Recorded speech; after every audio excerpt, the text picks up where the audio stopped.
The PlayStation 1 wasn't just about platformers and RPGs, it also gave us ambitious open-world experiences.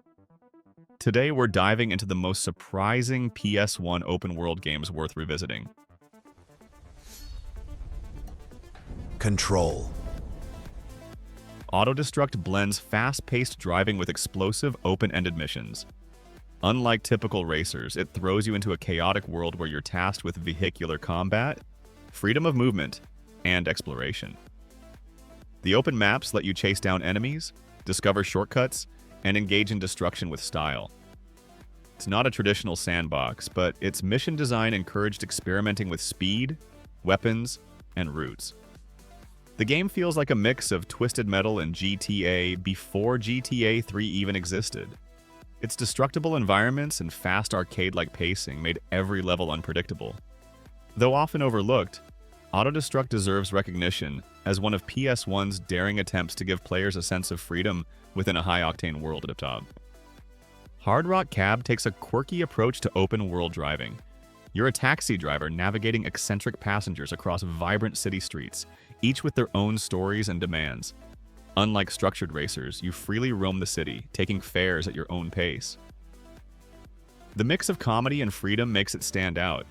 It shares similarities with Crazy Taxi, but adds unique PS1 charm, focusing more on odd characters and unpredictable requests.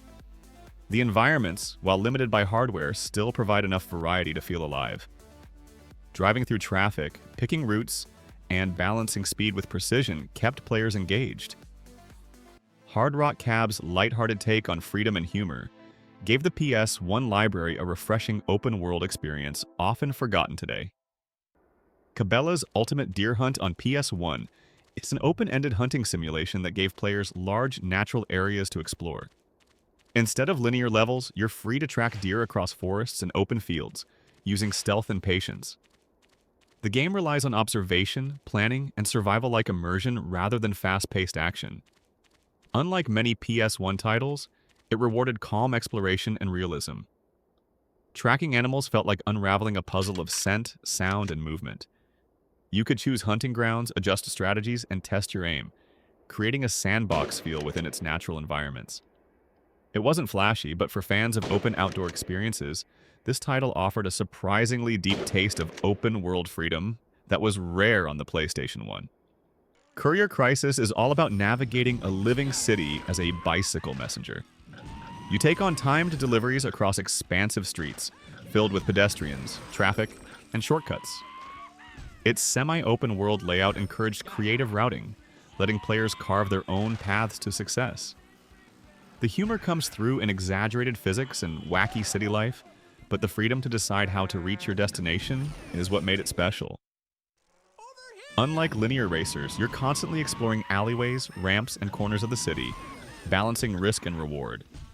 The sense of immersion in urban chaos was ahead of its time. Courier Crisis stands as one of the PS1's odd yet fun takes on open-ended city traversal, blending comedy, speed, and freedom. Hard Trilogy gave players 3 distinct gameplay styles, but its driving sections stood out as a precursor to open-world chaos. You could drive freely through large, destructible cityscapes, completing objectives or just causing mayhem. The freedom to take different routes and blow apart anything in your path gave the experience a sandbox-like flavor. Unlike structured shooters, the vehicular levels felt unrestrained, pushing you to experiment. The combination of cinematic action and open-ended destruction made it memorable. While not marketed as an open-world title, its freedom of movement and large interactive environments definitely qualify. Hard Trilogy's ambition showed how PS1 developers tried blending open gameplay with blockbuster-style action. Police delivers futuristic freedom with its helicopter-like gunship, patrolling sprawling city skylines.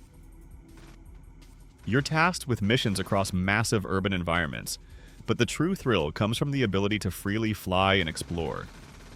The neon-lit cities feel alive, with skyscrapers, vehicles, and enemies weaving through open skies. Its semi-open structure encouraged experimentation. Sometimes you'd follow mission paths, other times you'd just soar through the city, testing weapons or enjoying the view. For PS1 hardware, the scale was groundbreaking.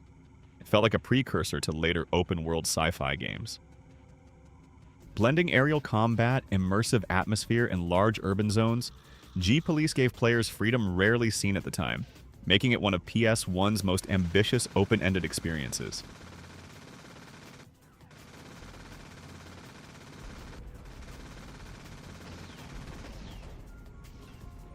LEGO Island 2 brought the fun of the LEGO universe into an open-ended adventure. Players could freely roam the island, interacting with quirky characters, solving puzzles, and exploring hidden areas. Unlike linear LEGO games, this one encouraged wandering, discovering secrets, and approaching challenges in multiple ways. The island itself acted as a hub filled with mini-games and creative activities. Its colorful design made exploration engaging for both kids and adults. You weren't just following a strict path, you had freedom to play around in LEGO's imaginative sandbox. While simple, LEGO Island 2 captured the joy of open-ended exploration, giving the PS1 a family-friendly open world that still feels charming and creative today.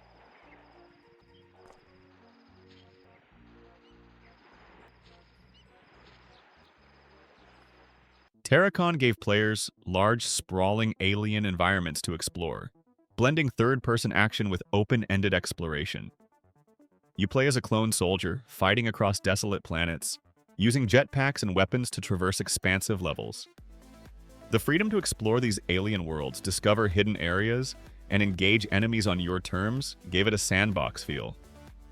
Unlike corridor shooters, Terracon encouraged curiosity. Should you follow the mission directly, or wander off to see what secrets the terrain held? Its sci-fi design and freedom made it stand apart in the PS1 library. Though underappreciated, Terracon's attempt at blending combat with large open landscapes showed how even experimental games embraced open-world design on limited hardware. Silent Hill might not seem like a traditional open world, but its fog-drenched streets and explorable town gave players a terrifying sandbox to roam. Unlike Resident Evil's tight corridors, Silent Hill provided eerie freedom.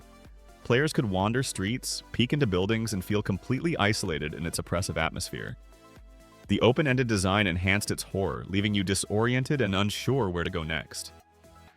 The fog both hid hardware limitations and built tension, turning exploration into a psychological ordeal.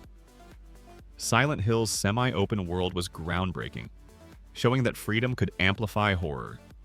Its haunting town remains one of PS1's most memorable settings, proving open environments could be just as terrifying as enclosed ones. If you have come this far, don't forget to give me a like and subscribe so my channel can get some more views thanks to you. The Italian Job offered an open city driving experience inspired by the classic film. You could freely explore London, testing the Mini Cooper's handling while evading police or completing heist-inspired missions. Unlike linear racers, its city environment allowed multiple approaches, whether to outrun cops through side streets or experiment with stunts. The sense of freedom gave it a sandbox thrill, especially compared to PS1's standard racing games. The attention to city detail, mission variety, and freedom of movement made it a hidden gem. While not as big as later GTA titles, the Italian Job showcased how PS1 could deliver open-world driving fun wrapped in stylish crime caper flair. Road Rash 3D mixed brutal combat with open-ended racing across long, interconnected highways. Unlike earlier entries, it leaned into exploration, letting you ride at high speeds through branching roads and sprawling tracks that felt alive. Fighting rival bikers, dodging traffic, and finding shortcuts kept the chaos exciting. The semi-open design gave freedom to choose routes and play aggressively or strategically. Its sense of speed and danger was unmatched for the time. Road Rash 3D was more than just a combat racer. It delivered an open-ended biker fantasy where freedom, violence, and adrenaline ruled the road. For PS1 fans, it remains one of the most thrilling semi-open world experiences available. Densha Dego might seem like an unusual pick, but its railway simulation gave players freedom across real Japanese train lines. Instead of being locked to scripted paths, you controlled timetables, routes, and the pace of travel. Each journey felt like exploring an expansive world from the cockpit of a train. The attention to detail, cityscapes, and open rail systems gave it a unique sandbox feel. While slower paced than other open-world games, the freedom to immerse yourself in Japan's railways offered a distinct sense of exploration. For simulation fans, Densha to Go turned the PS1 into a gateway to vast, open experiences rooted in realism and travel. From futuristic skies to foggy towns and chaotic cities, the PS1 proved open worlds were possible. These games pushed limits, offering freedom and exploration that paved the way for modern sandbox adventures. If you have come this far, don't forget to give me a like and subscribe so my channel can get some more views thanks to you. Control.